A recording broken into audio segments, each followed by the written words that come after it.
નમસ્તે મિત્રો, હું સોનલ દોમડિયા તમારું સ્વાગત કરું છું અમારી યુટ્યુબ ચેનલ સોનલ સાઇટમાં, જેમાં મળે છે તમને ચોક્કસ માહિતી પુરાવા સાથે.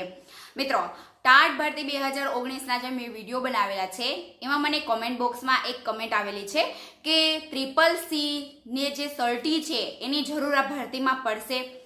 તો મને ખ્યાલ આવ્યો કે આવો પ્રશ્ન મને પણ ઉદ્ભવ્યો જ્યારે મારી ભરતીનો સમય હતો, જ્યારે મારે ડોક્યુમેન્ટ વેરીફાઈ કરવા ગાંધીનગર જવાનું હતું, ત્યારે મને પણ આ પ્રશ્ન હતો કે CCCનું સર્ટી મારે જોઈશે કે નહીં.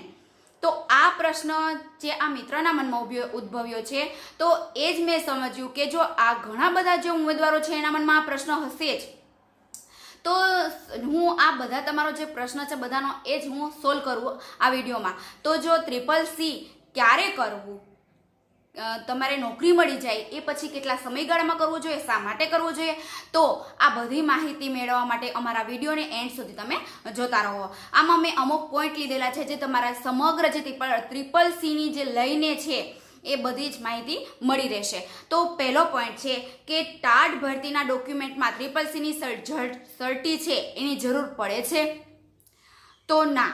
અત્યારે જે તમે વેરીફાઈ કરાવો ગાંધીનગર જઈ ટાટ ભરતીમાં, તો ત્યારે તમારે CCCના સર્ટીની જરૂર નહીં પડે. તો અત્યારે તમે આ જે મૂંઝવણ છે એને છોડી દો.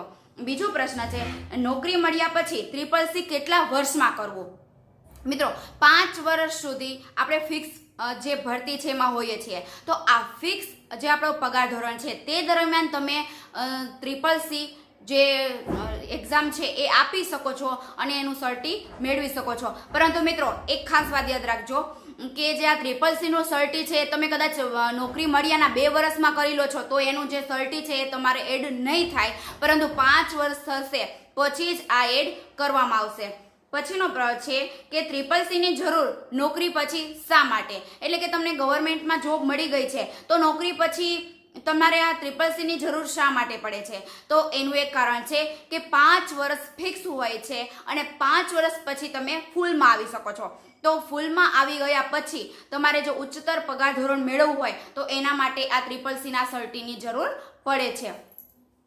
પછીનું છે, નોકરી પછી CCCની એક્ઝામ કેવી રીતે આપવી? તો મિત્રો, આમાં 2 છે. એક MS-માં તમે આપી શકો છો અને એક GTUમાં. GTUની એક્ઝામ છે આ 2 એક્ઝામ બંનેમાંથી કોઈ પણ તમે એક આપી શકો છો અને જે CCC છે એક એક્ઝામ ક્લિયર કરી અને તમે સર્ટી મેળવી શકો છો, પાસ થઈ શકો છો.